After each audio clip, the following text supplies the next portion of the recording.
Once a career prize, China's local TV stations are now in free fall. For decades, landing a job at a local TV station in China was considered a career pinnacle, stable pay, social status, and proximity to power. Today, that world is unraveling. Across the country, local broadcasters are shutting down channels, delaying or slashing paychecks, and quietly losing staff as China's strained public finances and shifting propaganda priorities leave them increasingly expendable. A recent whistleblower account by a veteran Chinese TV professional, shared on Chinese social media Red Note, struck a nerve across the industry. The writer described a system in free fall. TV station directors were receiving only partial pay, wages were delayed for months, and hundreds of channels merged or shut down outright, according to the whistleblower.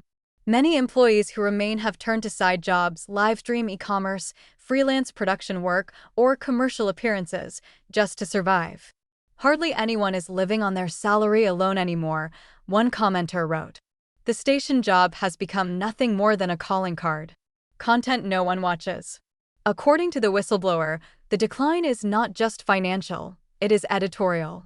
Viewers who turn on local television today are often met with repetitive propaganda dramas, endless advertising loops, public service announcements, and stale news programming that lags far behind social media in both speed and relevance, the whistleblower's post said.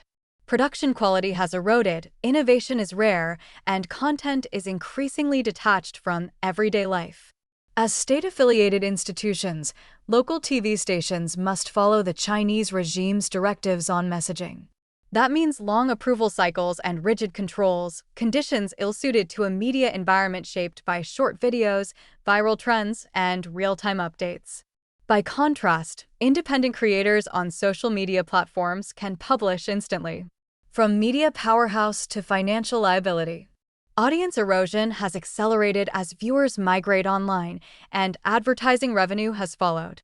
The result has been mounting losses for local broadcasters. In August 2024, Shenzhen Television shut down both its public affairs and entertainment channels, according to Chinese media reports. Reports on social media describe layoffs, chronic wage arrears, and salaries hovering near China's minimum living standard. In Hunan Province, some station employees earn about $500 a month, according to Chinese media reports. In Anhui, a television host shared a payslip showing take-home pay of less than $400. Former Guilin television reporter Xing Jiaming told the Epoch Times that his station failed to pay salaries for half of 2023, leading dozens of employees to stage protests. He said that only a small number of senior managers were fully funded by local government budgets. Most staff fall under semi-public employment structures, where pay depends heavily on station revenue. When local finances tighten, TV stations are the first to lose funding, Xing said. Fiscal stress, not technology, drives the collapse. Xing said the downturn in local television is driven less by technological disruption than by deepening fiscal stress. Since 2018, he said, local governments have been squeezed by a combination of demographic decline, the collapse of the real estate sector that once underpinned public finances, and Beijing's centralization of revenue.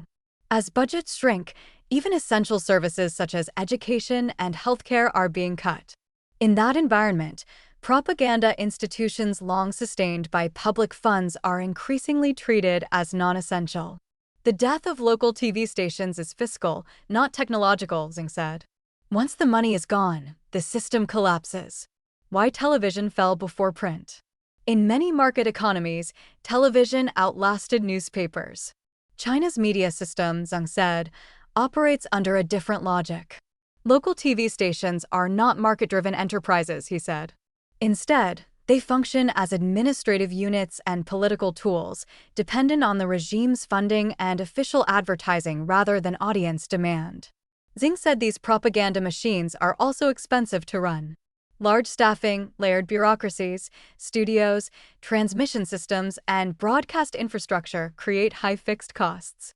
By contrast, modern propaganda priorities favor low-cost, flexible, algorithm-driven platforms that can be edited, deleted, and redistributed instantly, and that shift has already happened. The regime pivots. Young audiences, The demographic the Chinese Communist Party is most eager to influence have largely abandoned television, Zhang said, gravitating instead toward short video platforms, messaging apps, and online forums. He said that in response, the regime has quietly pivoted. Rather than propping up local TV stations, propaganda resources are being redirected toward platform-based messaging, such as government-run social media accounts, coordinated influencer networks, and centrally managed online content systems. So the result is a striking irony, Zhang said. Local television stations continue producing programming for audiences that no longer exist. The role of television as a local mouthpiece is over.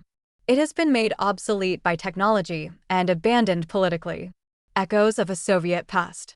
Zhang drew a historical parallel to the final years of the Soviet Union, when local television stations remained nominal propaganda organs but were largely ignored by the public.